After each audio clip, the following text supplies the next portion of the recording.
everybody, welcome back. As promised, today we're going to be going over the NCAA tournament automatic qualifiers, who is likely to earn some at-large bids, and what the tournament could look like come Sunday. Have 11 conference championships to be played this weekend. 4 automatic qualifiers have already completed their tournaments for their conference, and it's a lot of just waiting and seeing what happens where the chips fall. Tournament champions could make or break some of these at-large bids for different teams on the fence. So we're gonna dive right in, take a look, and see what we got. This is gonna help me organize. Let's go. All right, so taking a look at the automatic qualifiers who have already qualified, there are 4. So from the A10 conference, we have Richmond. From the ACCs, BC was upset by UNC, so UNC isn't automatically in the tournament.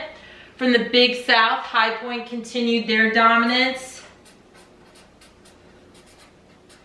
And then from the Pac-12, a new league this year, or a new conference this year, USC has held strong and took one of the qualifying spots. So those are the 4 set automatic qualifiers. Now we're gonna dive right in to the 11 tournaments this weekend to see who I think and who is predicted by many other lacrosse experts to come out on top. But as anything, it's a game and you have to play the 60 minutes, so we could easily have some upsets on the horizon. All right, so going right down the list, for all of you who are interested in what different conferences there are, you head to ilwomen.com. So right here, they have a list of all of the different conferences on the right, all of the different teams on the left, and kind of where they stack up. So this is helping me a ton in terms of organizing my thoughts and making sure I have all the conferences down. So first on the list, America East, that's the Stony Brook, Albany, New Hampshire, UMBC, Vermont, UMass Lowell, Binghamton, and Hartford conference rather. I think Stony Brook's gonna come out on top for this one.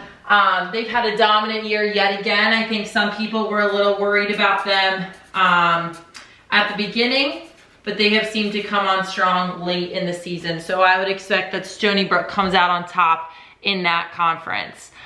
Atlantic 10, Richmond has already automatically qualified. ACC, UNC automatically qualified.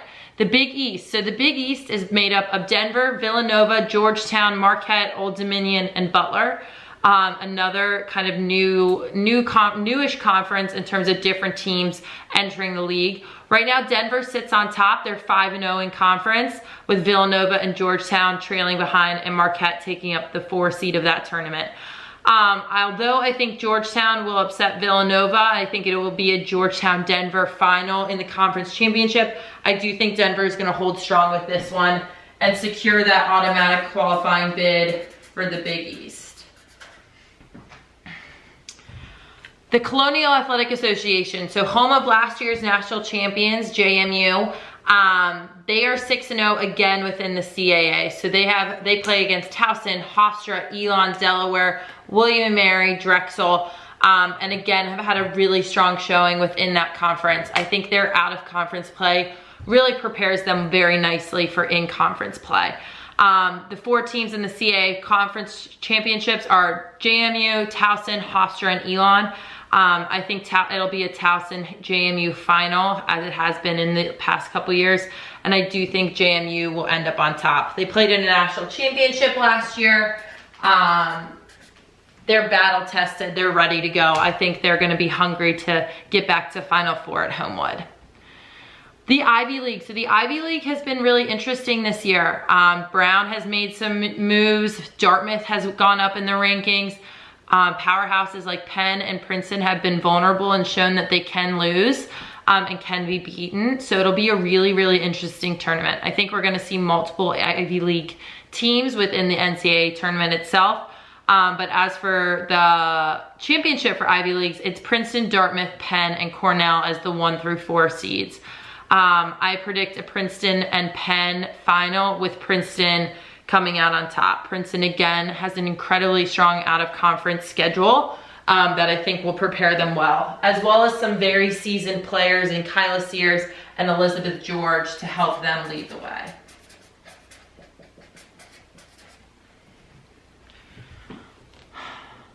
All right, the Atlantic Athletic Conference. That's Fairfield, Monmouth, Siena, Manhattan, Marist, Quinnipiac, Niagara, Canisius, Iona. So a lot of northern teams within this conference. Fairfield is 8-0 within the conference. I think they've done really well all year long.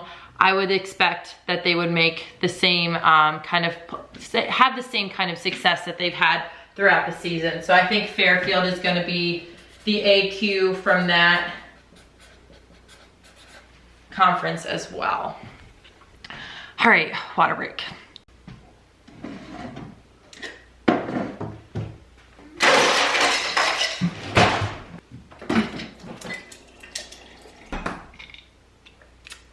For this second half of AQs, Northeast Conference, so Mount St. Mary's, Wagner, Robert Morris, Bryant, LIU Brooklyn, St. Francis, Sacred Heart, Central Connecticut.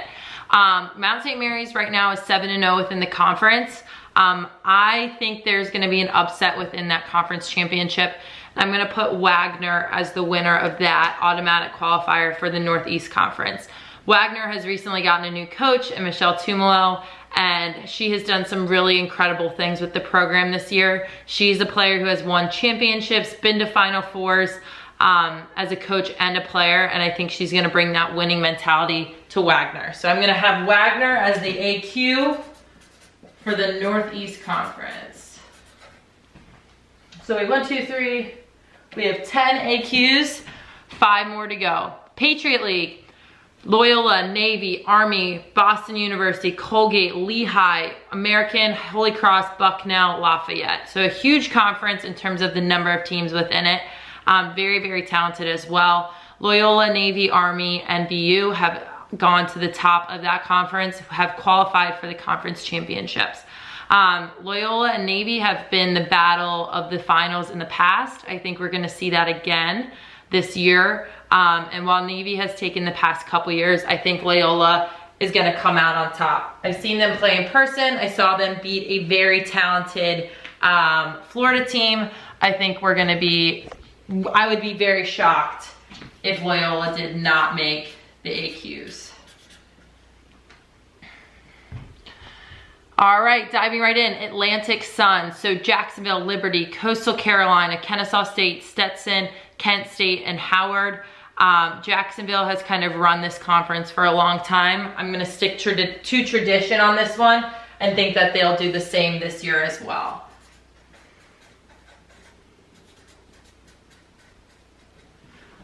Almost ran out of space there. Couple more, Big South, High Point again has already secured their AQ with the victory over Winthrop. Big Ten, if you watched my video last week or on Tuesday, I'm hoping the Terps come out on top and get that AQ nice and secured. Pac-12, USC has already made a splash. The Southern Conference of Furman, Detroit Mercy, Mercer, Central Michigan, Wofford, and Delaware State. Furman, Detroit Mercy, and Mercer are all tied for first within that conference.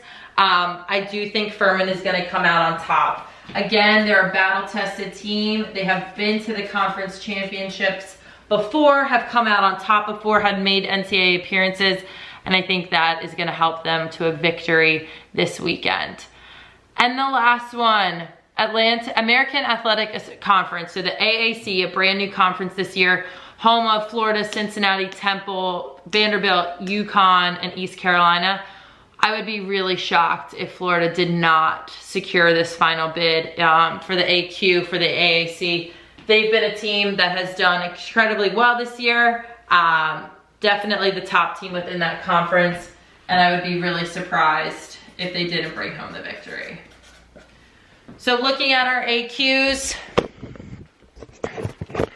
we have Richmond, UNC, High Point, USC, Stony Brook, Denver, JMU, Princeton, Fairfield, Wagner, Loyola, Jacksonville, Maryland, Furman, and Florida. So those are our AQs. Now it's time to get our at-large bids. So for the NCAA tournament, there are 13 at-large bids available and up for grabs this year. So at-large bids are for the teams that have done really well throughout the year, just haven't necessarily won their conference tournament. So for instance, BC hadn't lost a game to their conference championship, will definitely get an at-large bid. The BC Eagles are home to 3 of the most talented players within the league. They were selected 1, 2, 3 in the WPLL draft. Sam Puzo, Dempsey, Arsenault, Kenzie Kent. I would be scared to play BC coming into this tournament just because I think they're gonna be really hungry for a victory. Going down the line in terms of rankings, Michigan is another team that I think is gonna make a splash. They again have been coached really well, making a huge splash this year. I think they're a team that Hannah Nielsen is really proud of, and they will definitely make a run throughout the NCAA tournament. Okay. Syracuse and Northwestern, they're number 4 and 5 in the country right now. I expect they will stay that way by the end of the polls, should Northwestern not upset somebody within the tournament, with a Big Ten tournament. So I think Cuse and Northwestern, again, are 2 teams battle-tested, well-coached, have had NCAA tournament victories before, had an incredible season this year, will definitely be making this at-large bid.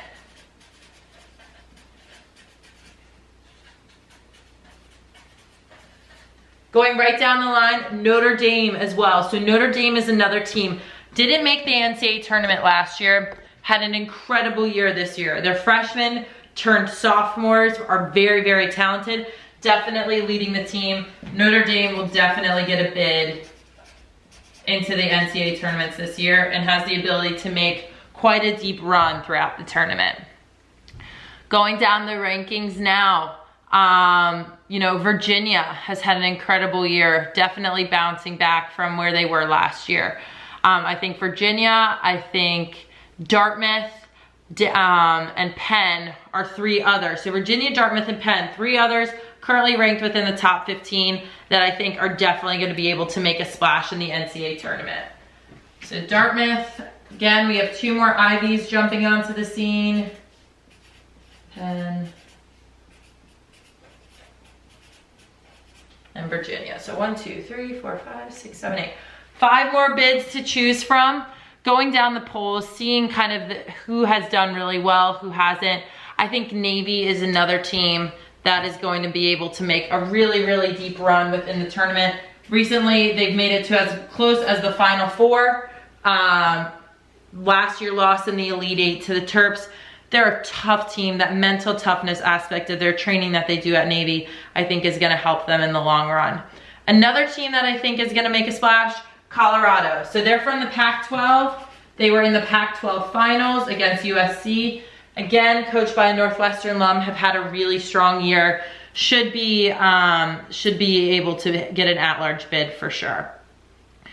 And now it's getting tough to the nitty-gritty. So we have 1, 2, 3, 4, 5, 6, 7, 8, 9, 10. So 10 at-large bids are written, only 3 left. This is where it starts getting into your strength of schedule, your RPIs, your bad losses, your big wins, for who makes kind of the last level of the NCAA tournament. Looking at this list, you have Duke, Stanford, Virginia Tech, Penn State, Hofstra, UMass. So it'll be really interesting to see who gets chosen. If I had to choose 3, I would choose Duke because they beat Notre Dame. I think that's their big qualifying win. Stanford, again, has had some bigger wins. Beat Stony Brook, I believe, in the middle of the season, and it plays a very tough schedule. And then I think that last slot will go to Penn State. Penn State, again, plays within one of the tougher conferences in the Big Ten, has had some bigger wins, battled back to beat Hopkins to qualify for the tournament. So I think they will probably be the last team in if I had to choose. So Stanford, Duke, and Penn State.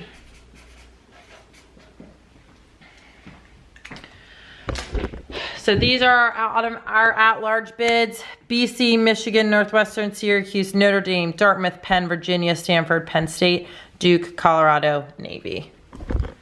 Who knows? And last but not least, we're gonna talk about seeding. So the top 8 seeds in the tournament are the ones that are named. So you have top 8 seeds and then everyone else is kind of unseeded. Should things go the way they are right now, I would think that the Terps are 1. BC will most likely be 2. Would be my, actually, you know what? BC and North Carolina, I think will be 2 or 3. It'll be really interesting to see who was ranked above who. I'm gonna give UNC the benefit of the doubt since they just beat BC, and then 3 will be BC. This is where it starts to get really interesting in terms of seeding the 4 through 8. I think it'll be a mixture of Cuse, Notre Dame, Northwestern. If I had to guess right now, I'm gonna bet that Northwestern gets a 4 seed. Cuse gets a 5th seed. Notre Dame gets a 6th seed. And then the last 2 seeds are really up for grabs. That's where it kind of gets really interesting for the people who are in charge of making these decisions, obviously way above my pay grade or knowledge. My guess is that Virginia will probably be a seeded team, as will Princeton. So those are the 2 that I think are going to make a splash within there, Virginia and Princeton. Just given Virginia will be the 7th seed, and then I'm gonna guess maybe Princeton will be the 8th seed if they have a good showing versus the Ivies, or in the Ivy League tournament. So, Terps 1, UNC 2, BC 3, Northwestern 4, Cuse 5, Notre Dame 6, Virginia 7, Princeton 8. So this is a look at the NCAA tournament as of now, in my eyes, but we shall see. Selection Show Sunday is happening, obviously, Sunday, May 5th on NCAA.com, their website. And we'll see how well I guessed. If you have any guesses as to what your 8 seeds are, comment below. Bye, guys.